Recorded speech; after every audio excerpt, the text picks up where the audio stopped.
Bonjour Olivier. Bonjour, bonjour Bonjour Marie-Claude. Olivier. Bonjour à tous et à toutes. Il me fait grand plaisir au nom du réseau Normalisation et Francophonie de vous accueillir pour ce premier webinaire agroalimentaire. Vous savez, au RNF, on a une grande force, c'est la mutualisation des ressources et la formation d'aujourd'hui en est un bel exemple. Alors, au RNF, on a utilisé notre réseau et on est allé chercher l'expertise de Olivier Bautou de la FNOR, qui est un des membres fondateurs du RNF, qui, je dois le dire, nous offre gracieusement et avec une belle générosité et tout le sourire et l'énergie qui l'anime, qui nous offre cette formation sur l'agroalimentaire. Alors, un petit mot sur le RNF, Réseau Normalisation et Francophonie. Notre mission, c'est de promouvoir l'utilisation comme outil de développement économique durable, car j'imagine que vous en avez tous et toutes conscience. L'utilisation des normes est une clé d'accès au marché, particulièrement en agroalimentaire. Et sur ce, je me tais et je laisse la parole à notre collègue et ami Olivier. Eh bien, merci une fois de plus Marie-Claude de me permettre au travers de cette tribune de parler du sujet qui m'intéresse évidemment en premier lieu et qui intéresse tous les participants. C'est le sujet de la sécurité sanitaire des aliments, donc un sujet sur lequel j'interviens depuis maintenant plus de 20 ans, au travers de mes missions, notamment à FNOR. Alors c'est vrai que lors d'une interview que l'on avait réalisée ensemble, Marie-Claude, j'avais gentiment évoqué la possibilité de réaliser des webinaires pour les pays francophones sur la thématique de la sécurité sanitaire des aliments. Alors, quelque chose un certain défi finalement, parce qu'aujourd'hui, nous allons parler d'enjeux, de tendances et de bonnes pratiques. Et c'est vrai que la francophonie, finalement, c'est assez vaste, hein, puisque tu l'as pas dit, mais pour toi, il est 9 h du matin au Québec. Ici, à Bordeaux, il est 15 h. Et puis, voilà, il y a tous nos amis basés en Afrique, en Belgique, dans les pays de l'Océanie, dans les DOM, dans les TOM, qui peuvent nous suivre à différents horaires. Donc, j'espère qu'il n'est pas ni trop tôt ni trop tard pour vous. Voilà, donc, en tout cas, bienvenue à tous. Donc, je vais me présenter pour ceux qui ne me connaîtraient pas. Donc, je suis Olivier Boutou, je fais partie du groupe AFNOR, où j'occupe une fonction d'expert développement. Donc, je suis rentré à l'AFNOR en 2003 pour concevoir et animer des stages autour de la sécurité sanitaire des aliments. Ce qui était concomitant avec l'élaboration, la première réflexion de la norme ISO 22000 sur le management de la sécurité des denrées alimentaires. Donc, je suis basé à Bordeaux, mais je rayonne dans la francophonie, beaucoup dans les pays du Maghreb, dans les pays, certains pays d'Afrique, hein, où j'ai le plaisir de croiser, et je sais que certains d'entre vous, nous avons eu le plaisir d'échanger sur cette thématique, et les pays de l'Océanie. Voilà, donc à l'AFNOR, je fais de la formation. Je fais la promotion aussi des documents normatifs en lien avec la sécurité des denrées alimentaires. Et puis, je suis moi-même auditeur en matière de sécurité sanitaire. Et je m'occupe aussi de qualifier les auditeurs en matière de normalisation, hein, que ce soit sur la norme ISO 22000 ou sur le dispositif FSSC 22000, dont nous aurons l'occasion de reparler dans un prochain webinaire, le 3e webinaire. J'ai le plaisir d'échanger avec des collègues universitaires, professionnels, autour de cette thématique de la sécurité des denrées alimentaires dans un groupe de travail de l'ANSES qui est en charge d'évaluer les guides de bonnes pratiques d'hygiène et d'application des principes HACCP. Toujours intéressant, dont je reviendrai aujourd'hui. Et je suis également professeur associé à Bordeaux Sciences Agro, qui est l'école de formation des ingénieurs agroalimentaires à Bordeaux. Et d'ailleurs, je remercie le responsable pédagogique, Benoît Grossior, de me prêter gracieusement son bureau, puisque nous sommes en jury d'examen de la précédente promotion. Et donc, voilà, je fais une petite entorse au jury pour avoir le plaisir de venir échanger avec vous. Alors, une brève consigne, donc les micros sont coupés, vous avez la possibilité de poser des questions. Je sais que pas mal d'entre vous m'ont demandé si ils auraient accès au support. La réponse est oui. Est-ce qu'il y aura un replay? La réponse est oui. Est-ce qu'il y aura une attestation de participation au webinaire? La réponse est oui. Donc voilà, vous recevrez pour tous ceux qui se seront connectés cette attestation. Voilà. Donc ce que je vous propose, c'est eh bien de parler aujourd'hui de. Alors c'est un premier module un peu généraliste. Hein. Je vais parler des enjeux de la sécurité sanitaire des aliments, je vais parler des tendances, et puis on va évoquer la base pour construire la sécurité sanitaire des aliments, qui est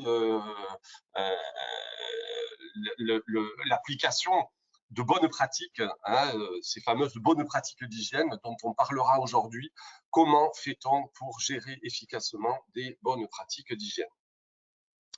Alors, à l'AFNOR, mais ça, c'est pas tellement sur, ça, c'est pas tellement dans le cadre de mes attributions, on va dire, de personnel salarié. J'ai pas mal exploré ce métier ou ces fonctions de sécurité sanitaire des aliments, notamment dans les entreprises agroalimentaires, notamment au travers du métier d'auditeur, évidemment en se basant toujours sur les documents normatifs, à savoir les normes françaises qu'il existe en matière d'HACCP et la norme internationale de sécurité sanitaire des aliments, qui est la norme ISO 22000. Et donc, vous voyez ici quelques ouvrages, enfin les ouvrages que j'ai eu le plaisir d'écrire autour de cette thématique. Alors, l'AFNOR, pour ceux qui ne connaissent pas, c'est l'Association française de normalisation. Donc, on est un groupe avec 1250 personnes environ. Voilà, nous sommes basés en France, à côté du Stade de France à Paris. Hein, si vous arrivez à Charles de Gaulle et que vous allez à Paris en RER, eh bien vous aurez, dès que vous verrez le Stade de France, eh bien vous aurez peut-être l'occasion d'apercevoir l'AFNOR, puisqu'on est face à l'arrêt du train. Voilà, nous avons des délégations internationales également. Je sais qu'elles sont aussi présentes. Donc nous en avons dans une quarantaine de pays. Et qui représente le groupe au niveau international.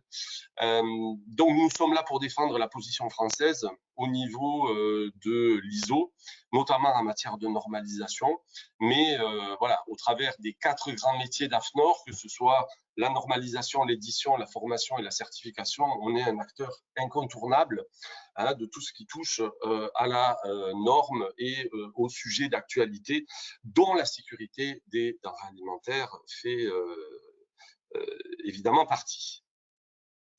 Quand je vous disais que j'avais notamment comme mission d'essayer de démocratiser un petit peu les normes, souvent je trouve cette confusion entre d'abord la réglementation et puis la normalisation, et puis entre la normalisation et la certification. En fait, ce sont 3 acceptions bien différentes. À l'AFNOR, on dit qu'on élabore des normes volontaires. Rares sont les normes qui sont d'application imposée, obligatoire, ou en tout cas quand elles le sont, c'est parce qu'il y a un vide légal et réglementaire. À ce moment-là, la norme devient d'application obligatoire. Alors c'est vrai que cette thématique de la sécurité des denrées alimentaires, elle peut se voir, c'est un peu, je prends souvent l'analogie d'un avion avec deux moteurs, un bimoteur. Évidemment qu'on a la maîtrise opérationnelle de la sécurité des denrées alimentaires, au travers des bonnes pratiques, au travers de notre méthode d'analyse de risque que certains d'entre vous connaissent et que je développerai plus en détail dans le second webinaire, c'est la méthode HACCP, et un troisième volet qui va correspondre à tout ce qui va être en lien avec l'identification des produits, la traçabilité, le retrait-rappel. Voilà, ça c'est pour la partie maîtrise opérationnelle de la sécurité sanitaire. Au niveau international, on a considéré, dès l'élaboration de la norme ISO 22000, que cette partie de maîtrise opérationnelle de la sécurité des denrées alimentaires ne pouvait être pérenne et robuste, durable dans le temps, que si il y avait un engagement au plus haut niveau. C'est-à-dire que les instances dirigeantes, hein, que ce soit un artisan, hein, que ce soit un petit patron, c'est pas péjoratif de dire ça, mais voilà, et d'autant plus qu'il a un intérêt à garantir la sécurité des produits qu'il met sur le marché. Mais voilà, il y a tout un aspect lié à l'engagement, à la responsabilisation, à la formation, à la sensibilisation. Et tous ces aspects, ça correspondrait un petit peu au second moteur de notre avion, et ce sont les aspects management. Alors parfois, c'est vrai que c'est pas forcément facile à comprendre. On a besoin de gens qui nous aident à décrypter, sur les deux sujets d'ailleurs, hein, parce que la sécurité sanitaire des aliments, c'est aussi de la science. Tout le monde ne peut pas s'improviser. Souvent dans les entreprises, les gens me disent, Olivier, nous on parle pas la microbiologie couramment, quoi. Donc comment savoir quels sont les dangers, comment savoir le mode de fonctionnement de ces dangers, ce qu'on peut apparenter à l'écologie microbienne, et voilà, donc il y a une nécessité d'apporter de la science, et puis ensuite décrypter ces aspects de management. Et c'est vrai que la norme ISO 22000, c'est une norme qui est assez complexe finalement. Et notamment, si vous allez sur le site de l'AFNOR, vous allez retrouver quelques modules de soutien en accès libre que j'ai mis en ligne autour de ces thématiques de sécurité sanitaire des aliments. Alors, le titre de ce webinaire, c'est les enjeux liés à la sécurité des denrées alimentaires. Est-ce que manger est un danger finalement, hein? Alors, manger n'est pas dangereux. Manger est un besoin avant tout physiologique pour alimenter en énergie, parce qu'on a besoin d'apports nutritionnels, parce qu'on a besoin de vitamines, d'acides aminés, etc. Donc, on a besoin de ça pour fonctionner, pour que notre corps aille bien. Et ensuite, ça peut être tout à fait un plaisir, et il faut que ça reste un plaisir de consommer des denrées alimentaires.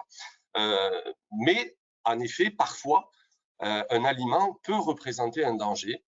Alors, vous avez des études qui ont été publiées. Ça peut toucher des individus, ça peut toucher des personnes sensibles, ça peut être lié à des défauts de fabrication, ça peut être aussi lié à des défauts d'utilisation. Il y a beaucoup d'intoxications alimentaires qui sont générées dans les foyers familiaux, hein, que ce soit en France, en Europe, au Canada, en Afrique, un peu partout, parce qu'on n'a pas non plus la connaissance du bon usage de certains produits. Et on le verra, les bonnes pratiques d'hygiène sont beaucoup de bon sens, mais encore faut-il que les personnes soient conscientes de ce qu'il faut faire ou ne pas faire en lien avec ces produits.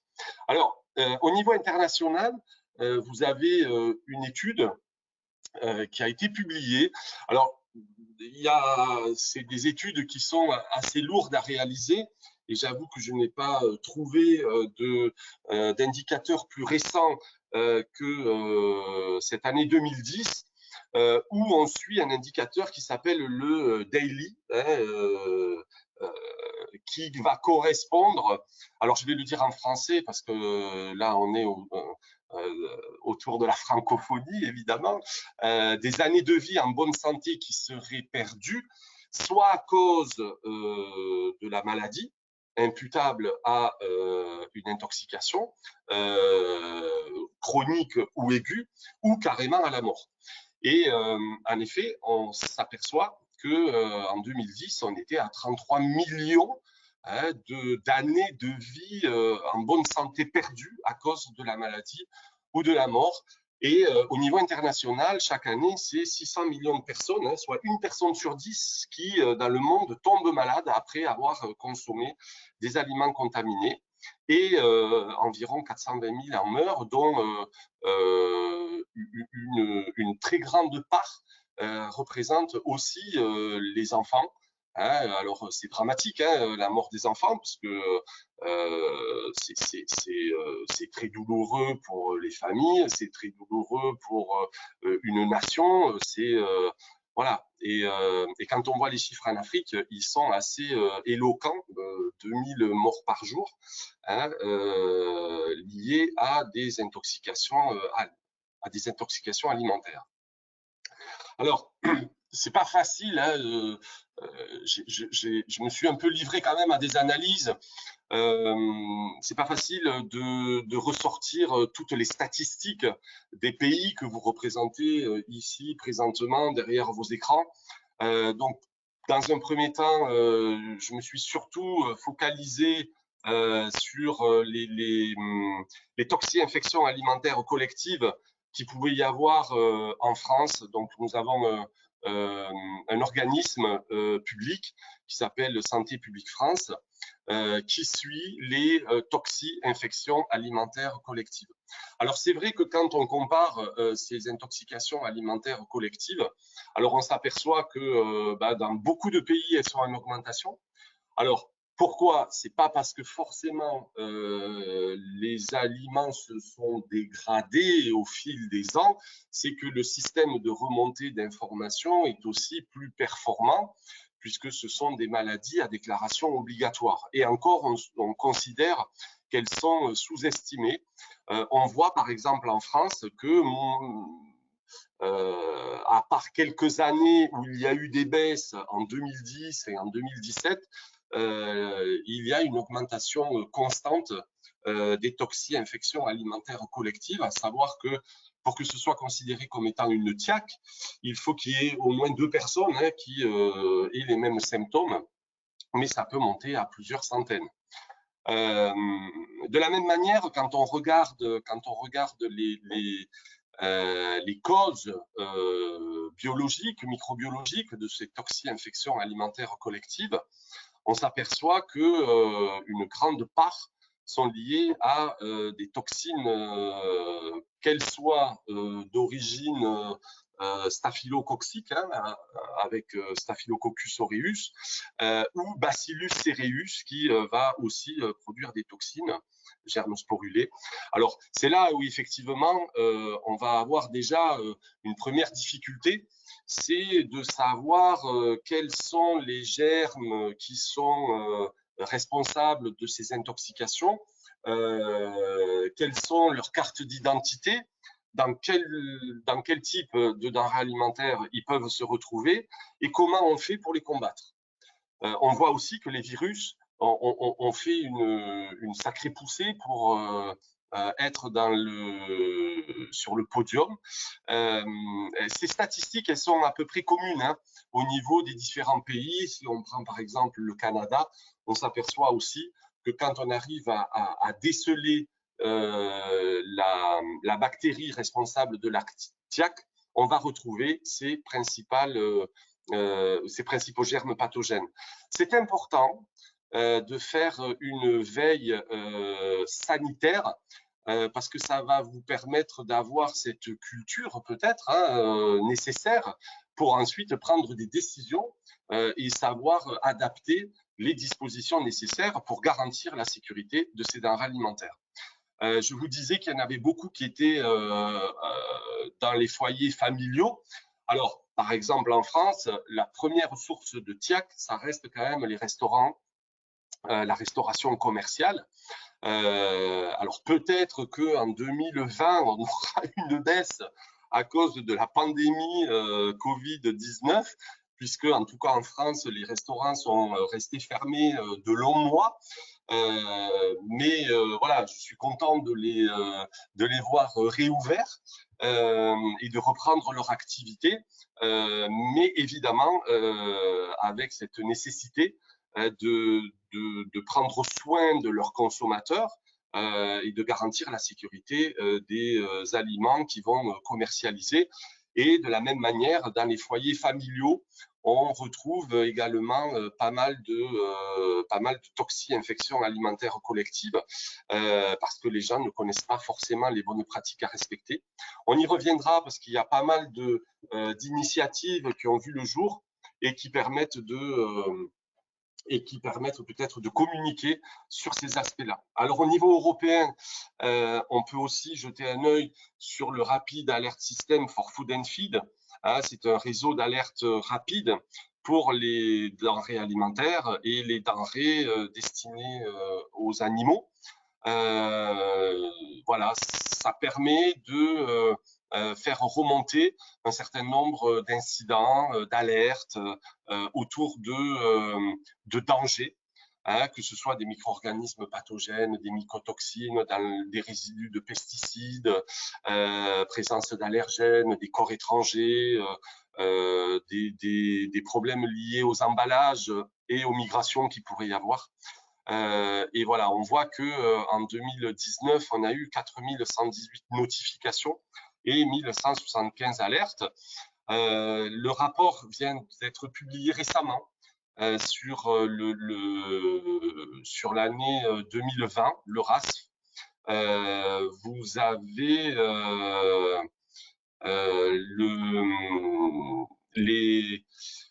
la majorité des notifications ont été liées à des non-compliance, c'est-à-dire à des non-respects des exigences légales et réglementaires, à savoir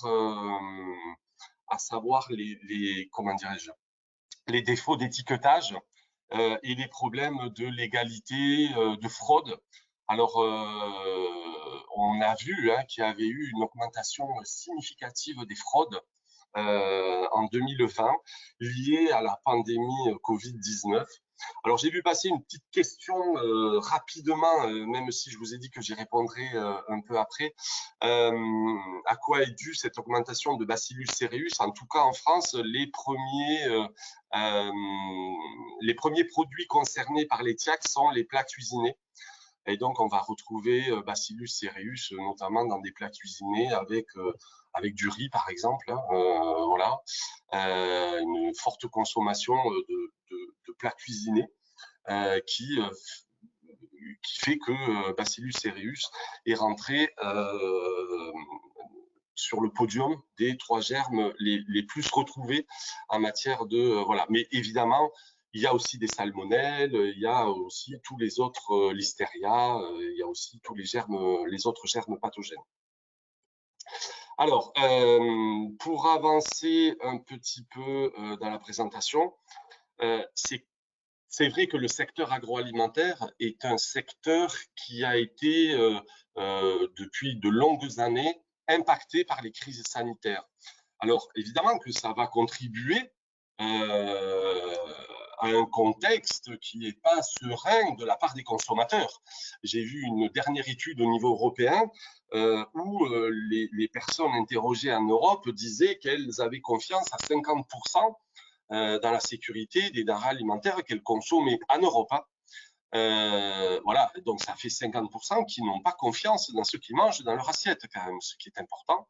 Alors, c'est vrai que ces crises sanitaires qui touchent le secteur de l'agroalimentaire, qu'ils soient d'origine européenne, asiatique, voilà, a souvent des répercussions mondiales de par les échanges. Alors évidemment, on peut en citer quelques-unes, hein. Les poulets à la dioxine. En Europe, on a eu une vague de d'Escherichia coli dans des graines germées bio d'origine égyptienne, de mémoire. Évidemment, tout le monde se souvient de la crise de la fraude avec la substitution de bœuf par du cheval dans des lasagnes chez Findus. En 2017, on a eu des problématiques de fipronil sur un certain nombre de produits, y compris les œufs. Et puis, depuis 2020, on fait face à une énorme crise sanitaire, même si je pense qu'encore elle n'est pas si médiatisée que ça, mais les médias en parlent quand même de plus en plus, c'est l'oxyde d'éthylène.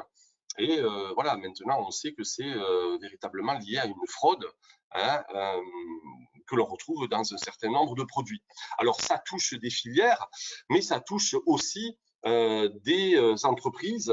Et évidemment, j'ai fait exprès de prendre des noms d'entreprises très connues, avec des marchés mondiaux, hein, pour certaines. Et donc, si ça touche des grandes entreprises qui ont pris soin quand même de garantir la sécurité de leurs produits, ça veut dire que ça peut toucher tout le monde. Et c'est pas parce que vous n'avez jamais eu connaissance d'avoir rendu malade des gens que vous ne l'avez pas fait dans la réalité. Hein, puisque je vous dis que toutes les toxi-infections ne sont pas forcément identifiées. Et voilà, on peut pendant 3-4 jours avoir une gastro-entérite et ne pas être capable de repérer la cause réelle du problème observé. Donc ça touche toutes les entreprises et voilà. Et je crois que c'était Bill Gates qui disait le succès est un bien vilain professeur, parce que voilà, quand ça marche, du coup, on réfléchit pas forcément aux risques et donc peut-être on peut dériver et en fait, ça peut nous rattraper assez rapidement. Et voilà. Et quand on a des crises à gérer, il faut vraiment avoir les reins solides pour pouvoir se relever, hein, d'une crise sanitaire, puisque maintenant, avec les réseaux sociaux, les informations vont particulièrement vite. Alors, il y a les réseaux sociaux, mais il y a aussi toute la publication que vous allez retrouver. Il y a des livres de plus en plus qui sortent d'anciennes personnes de l'agroalimentaire. Est-ce qu'on retrouve des pesticides dans nos produits? Qu'est-ce qu'on doit manger pour ne pas s'empoisonner? Dit autrement, ce qu'il faut éviter de manger pour s'empoisonner. Les gens sont de plus en plus soucieux. Et puis, il y a l'avènement aussi, en tout cas pour certains pays, de l'utilisation d'applications pour aller faire ses courses, hein, avec une nécessité d'informer de plus en plus le consommateur. Et c'est pas plus mal d'ailleurs que le consommateur devienne finalement consomme-acteur, hein, et qui décide ou pas de choisir tel ou tel produit.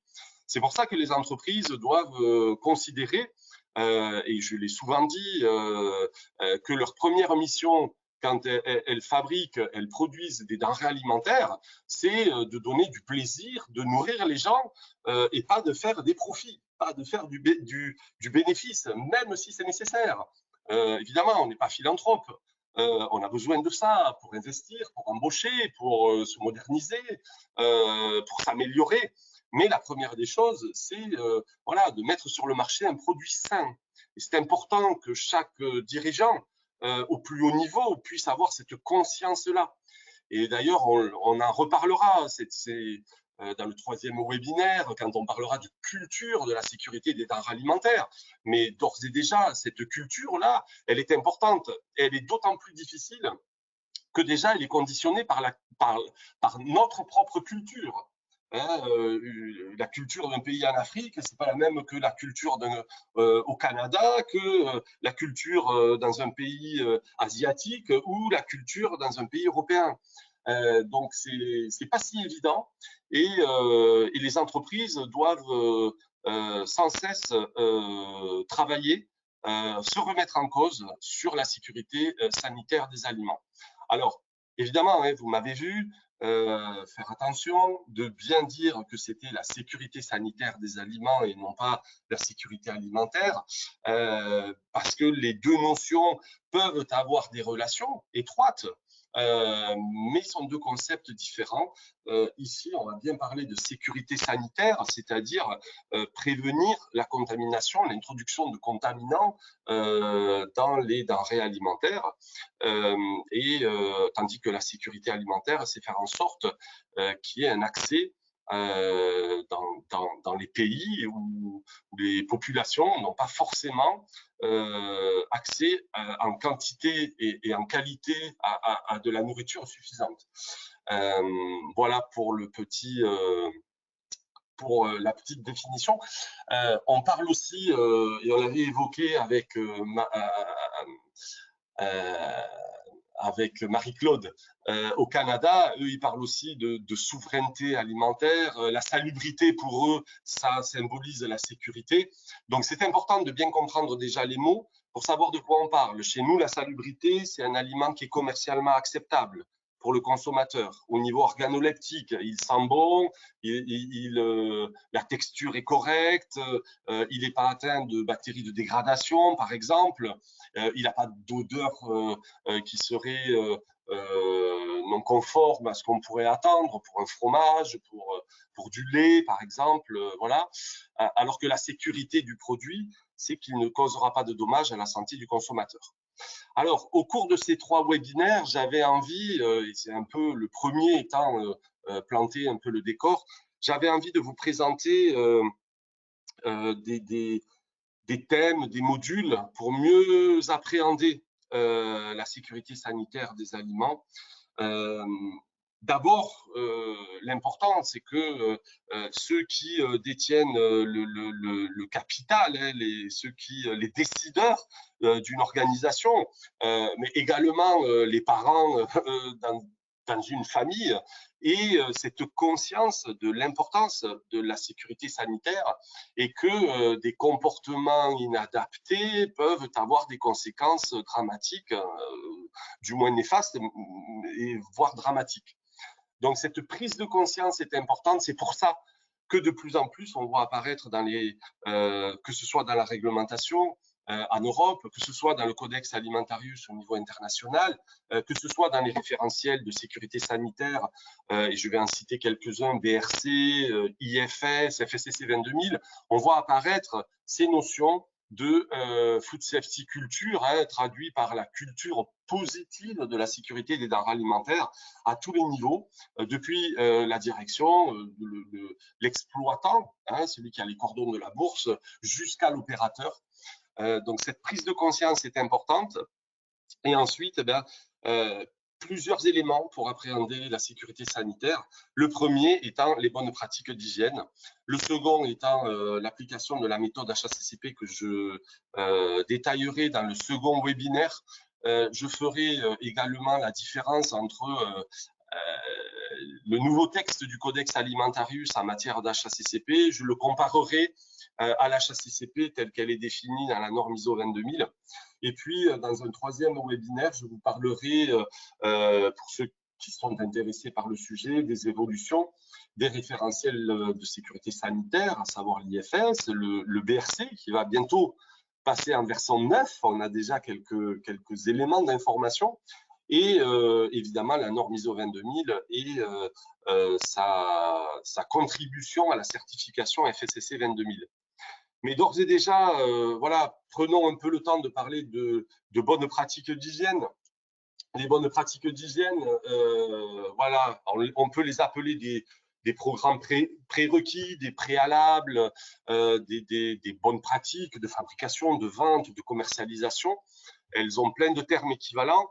C'est des activités de base. Et j'aime bien souligner le de base. Je n'ai pas besoin normalement de réfléchir trop longtemps pour savoir qu'est-ce qui est bon en matière d'hygiène. Alors, on ne le savait peut-être pas il y a 100 ans ou 150 ans, mais maintenant, on sait très bien, avec les progrès, que ben voilà, quand on sort des toilettes, on va se laver les mains. Sur une planche à découper, je ne vais pas commencer à découper des légumes que je suis allé chercher dans mon jardin et après, je vais poser mon steak haché sur cette même planche sans avoir nettoyé, désinfecté ou l'avoir retourné, j'en sais rien. Mais voilà, donc ça, ce sont des activités de base et ça fait beaucoup appel à du comportement. Et on sait que le comportement humain tend à diverger entre la réalité et le référentiel, hein, voilà, et qui peut engendrer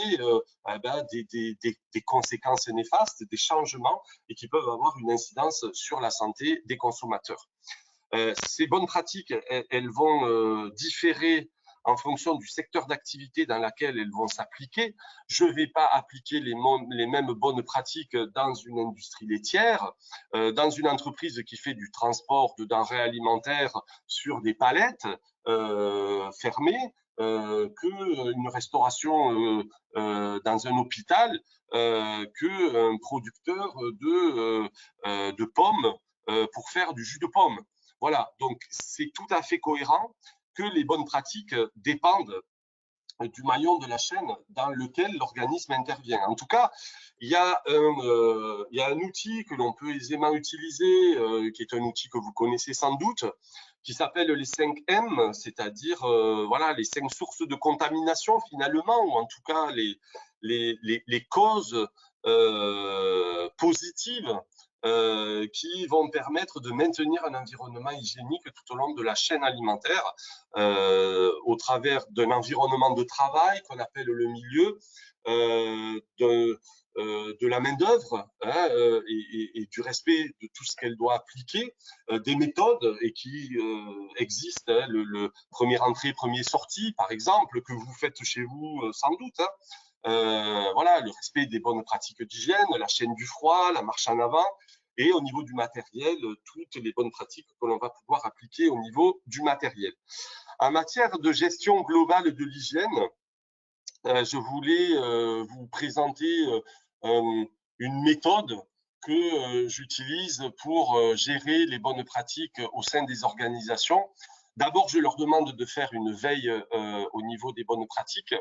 Ensuite, il convient de choisir quelles sont les bonnes pratiques qui me concernent et donc de les définir, de les élaborer, pour ensuite les approuver en disant est-ce que je n'en ai pas oublié, est-ce que finalement j'ai été exhaustif dans ma description, et comment je vais faire pour les vérifier, ces bonnes pratiques. Et puis, il va falloir que je les mette en œuvre, que je les vérifie à une fréquence qui restera à déterminer en fonction de l'importance de cette bonne pratique, et comment je vais mettre à jour mes bonnes pratiques, reformer mon personnel.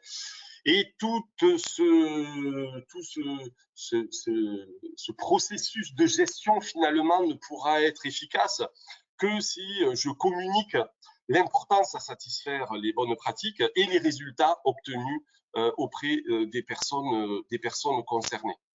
Alors, en matière de veille, alors il existe un certain nombre de supports sur lesquels je peux m'appuyer, et je vous invite fortement. Alors déjà, la réglementation, dans tout pays, hein, dans tous les pays, il y a de la réglementation. Alors parfois, on a copié d'un pays à un autre les exigences légales et réglementaires. Vous avez aussi pas mal de documents qui détaillent des bonnes pratiques dans les codes d'usage du Codex Alimentarius qui sont en accès libre. Et puis, je voudrais évidemment faire un petit focus important sur les guides de bonnes pratiques d'hygiène qui sont une mine d'informations. Même s'il n'existe pas de guide de bonnes pratiques d'hygiène validé pour votre secteur d'activité dans votre pays, n'hésitez pas à aller chercher. Il y a la chance, vous avez la chance, hein, si vous êtes francophone, hein, de pouvoir trouver un corpus de textes définis comme des bonnes pratiques, des guides de bonnes pratiques d'hygiène. Je veux dire, les 3 pays qui se démarquent, c'est la France, la Belgique et le Canada en matière de guides de bonnes pratiques. Mais il y a tout à fait des guides de bonnes pratiques en Afrique, je le sais. Hein, il y en a au Maroc, il y en a au Cameroun, sur le lait, au Burkina Faso, je crois aussi. sur la nourriture de rue notamment.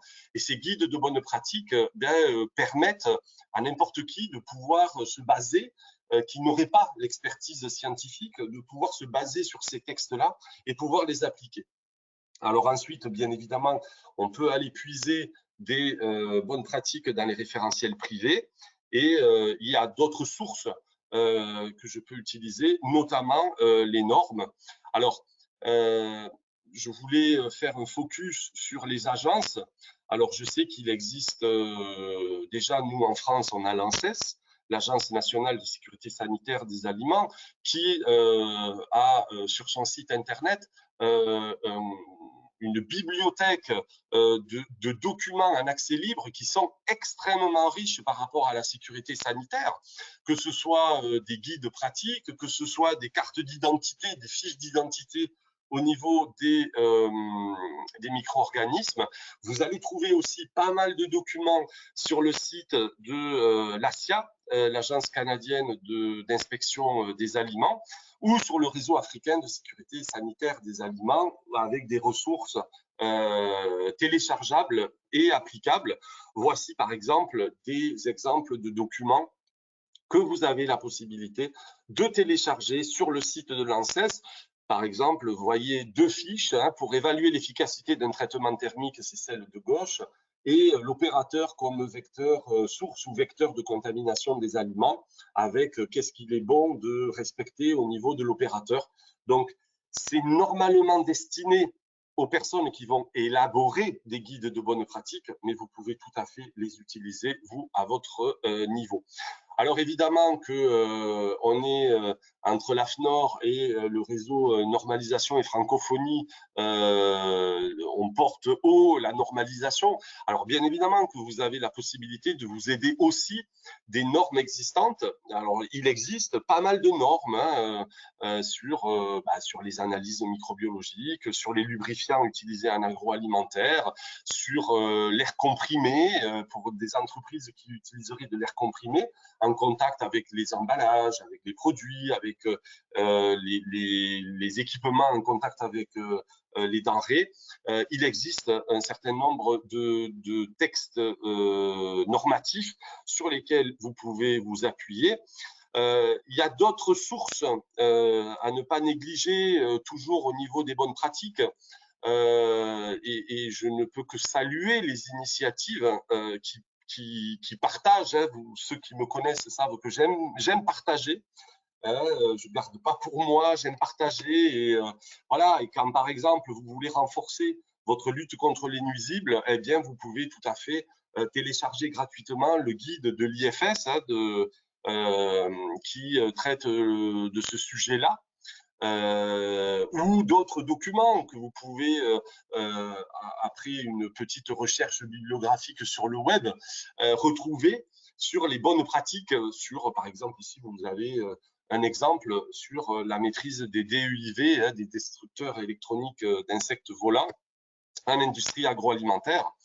Voilà pour la seconde source. Vous en avez d'autres de sources toujours normatifs ou légales et réglementaires, par exemple sur la traçabilité ou le retrait-rappel. Voilà, il y a un guide très bien fait en téléchargement libre sur le site de la DGAL, le guide d'aide à la gestion des alertes d'origine alimentaire. Il est d'ailleurs en cours de révision, prochainement republié. Et vous avez aussi les normes nationales. Ici, vous voyez une norme qui précise les lignes directrices pour l'établissement d'une démarche de traçabilité dans les filières agricoles ou alimentaires.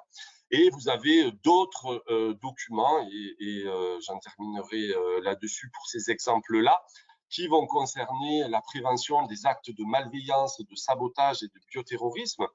Voilà, avec un guide qui a été publié par AFNOR ou un guide interministériel qui a été publié. Tous ces documents sont en accès libre sur le web.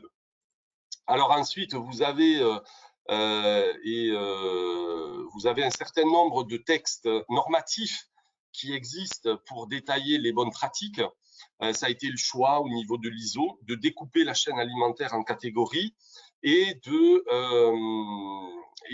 d'établir des spécifications techniques qui allaient décrire peut-être plus en détail par rapport à ce secteur d'activité les bonnes pratiques que l'on attend.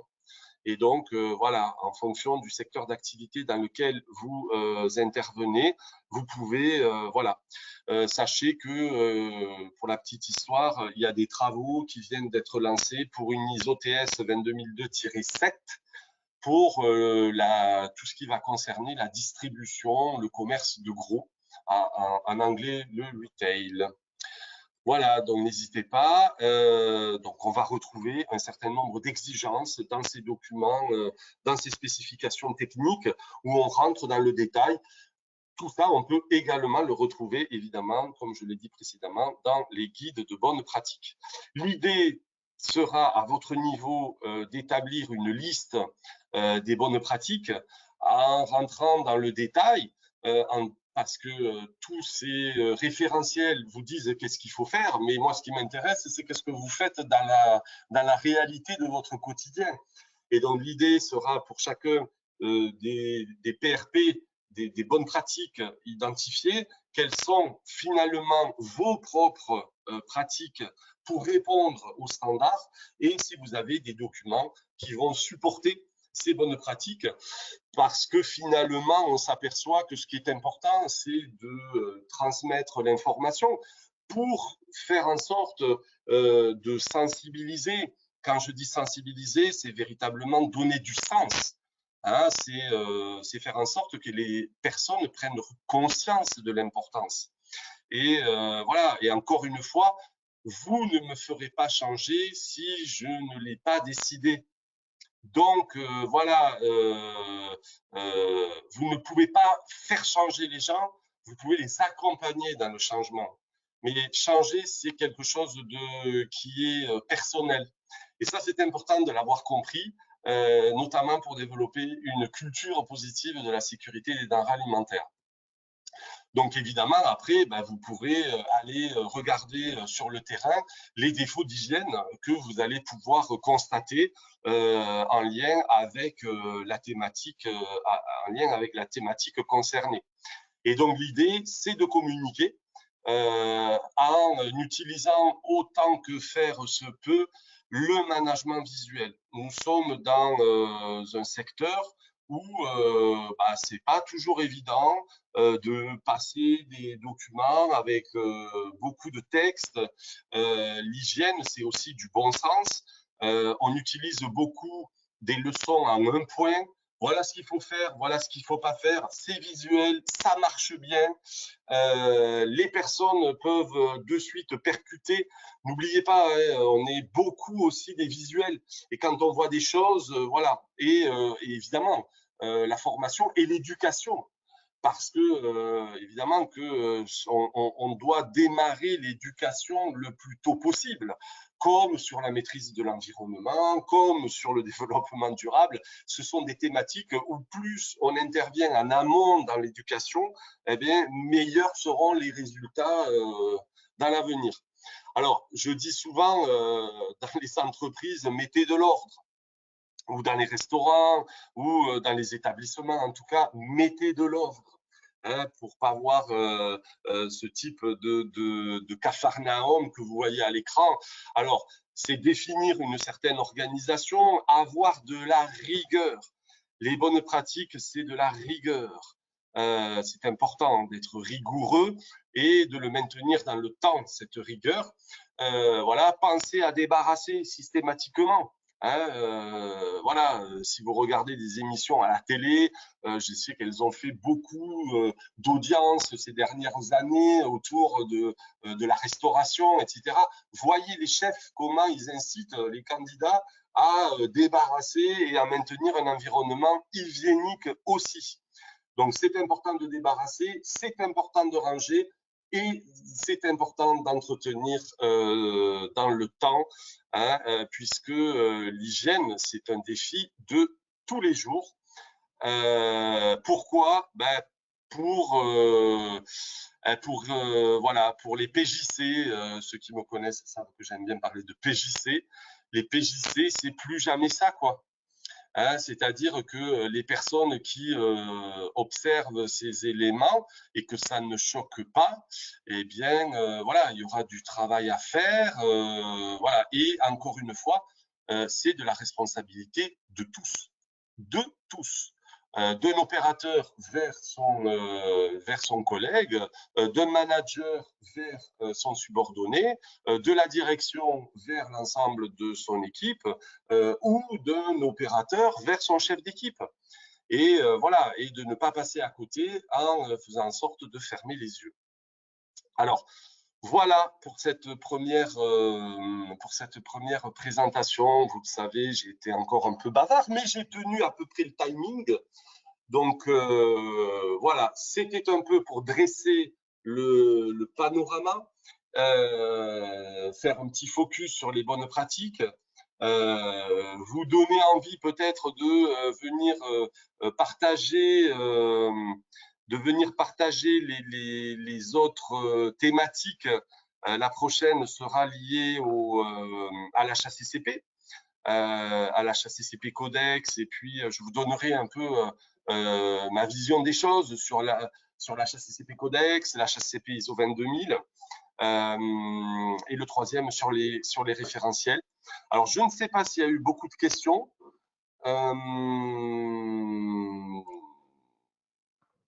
Je ne sais pas, vous avez été plutôt attentif. Voilà. Comment relever le défi de l'application de la culture d'hygiène dans un contexte de pauvreté, particulièrement dans des secteurs d'activité informels? Alors, oui, c'est extrêmement difficile. Oui, c'est difficile. Alors, il y a d'abord la sphère privée, puis peut-être la sphère professionnelle. Bien évidemment que dans les deux cas, ça sera difficile. Voilà. Après, j'ai pas forcément de réponse en l'état. Il y a des opérateurs dans chaque pays qui sont en charge de faire respecter la sécurité sanitaire autant que faire se peut, au travers de règlements, d'inspections, voilà. Mais l'idée, c'est d'éviter de continuer à avoir des personnes qui fonctionnent avec des niveaux d'hygiène catastrophiques. Alors là, je parle d'une activité professionnelle avec des niveaux catastrophiques qui ne se soucient pas forcément de la sécurité sanitaire. Bon, ben ça, c'est aussi le rôle des parties intéressées, des parties prenantes. Je sais qu'il y a des associations qui se sont créées en Afrique, par exemple, et qui sont là pour aller rencontrer les populations, aller leur expliquer ces notions-là, dire ce qu'il faut faire quand on va acheter du poisson, dire ce qu'il ne faut pas faire, l'importance d'essayer de se laver les mains. Bien sûr, ben, vous allez me dire, oui, mais il faut de l'eau potable. Ah oui, oui, oui, je sais. Et c'est pas toujours évident. Et des fois, ça peut nous échapper. Et moi, quand je vous dis que j'ai pas de réponse, c'est parce que des fois, c'est aussi la responsabilité des États, hein, de jouer leur rôle, de pouvoir mettre à disposition de l'ensemble des populations des conditions de vie au moins décentes, avec l'accès à l'eau, à la nourriture, voilà. Et ça, on bascule sur des notions de sécurité plutôt alimentaire. Qu'est-ce que j'ai d'autre comme question? Campylobacter jejuni dans les volailles, parmi les premiers agents impliqués dans les TIAC, qu'en est-il en France? Oui, oui, Campylobacter jejuni dans la viande, notamment dans les volailles et dans l'eau. Ne pas oublier la présence de Campylobacter jejuni dans l'eau. Et donc, on sait qu'on a une très forte consommation de ces deux denrées alimentaires, hein, finalement, dans quelques pays que ce soit, hein, les volailles et l'eau. Et c'est vrai que des défauts de cuisson, hein, peuvent générer Campylobacter jejuni dans les produits. Voilà, alors c'est vrai que les virus ont pas mal progressé, hein, comme les norovirus dans les fruits rouges, dans les framboises, surgelées, des choses comme ça. Mais il y a d'autres virus, virus de l'hépatite E, virus de l'hépatite A, etc. En tout cas, ok, merci, bravo pour ton intervention, cher Olivier. Bah, écoute, j'espère que vous avez pris plaisir. Alors, je ne sais pas s'il y a d'autres questions. Voilà, mais en tout cas, merci pour votre réponse, ok. Mais en tout cas, sinon, je prendrai le temps. Alors, pour un responsable qualité en industrie agroalimentaire, comment accompagner au quotidien les opérateurs sans passer par le rôle d'un flic en matière d'hygiène? Eh ouais, parce que c'est vrai que le responsable qualité est souvent considéré comme étant le poil à gratter dans les organisations, parce que il va falloir que vous puissiez considérer que ce n'est pas votre responsabilité de sensibiliser les gens. Ça doit, un, venir de la direction, deux, des autres rôles managériaux. Et si déjà la direction au plus haut niveau, les cadres supérieurs, les agents de maîtrise, les chefs d'équipe, les superviseurs montrent l'exemple et normalement le responsable de qualité ne devrait pas avoir ce rôle, hein, de méchant quelque part, et que le respect des règles d'hygiène lui soit directement associé. Voilà, mais ça on en parlera dans le troisième webinaire quand on évoquera la notion de culture de la sécurité sanitaire des aliments. Voilà. Ok, bah écoutez, je veux pas trop empiéter, je m'étais donné 1 heure, il est 16h00. Je ne sais pas si Marie-Claude est toujours là. Je suis toujours là, vous m'entendez?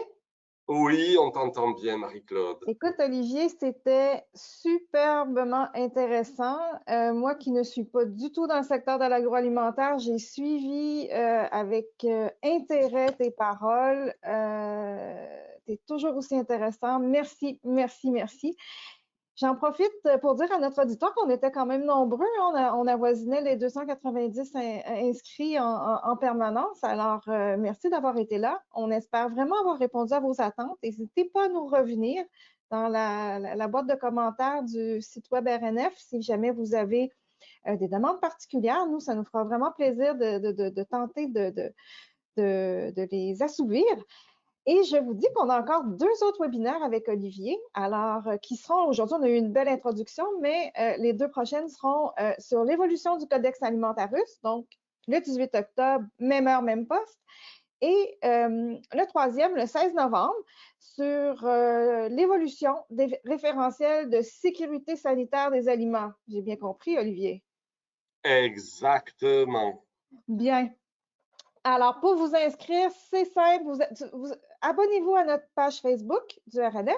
Allez sur notre site web associationrnf.org pour aller aussi voir la page d'inscription des prochains webinaires et vous abonner à notre infolette. Et puis, n'oubliez pas que ce n'est pas parce que vous étiez inscrit aujourd'hui que vous êtes automatiquement inscrit aux 2 prochains. Alors, si vous êtes intéressé ou si vous voyez qu'il y a des gens dans votre entourage, dans votre entreprise qui auraient intérêt à suivre, diffusez largement la bonne nouvelle et inscrivez-vous. Alors voilà, sur ce, je vous dis au revoir, un grand merci. Merci encore, Olivier. Je souligne en coulisses le travail de Stéphane Dion et de Anne-Sophie, qui sont les petites mains qui nous permettent d'être à l'écran comme ça. Super, merci Marie-Claude. Bon week-end à tous. Prenez soin de vous et je vous donne rendez-vous pour le second webinaire prochainement. En attendant, à bientôt. Au revoir. À bientôt, au revoir.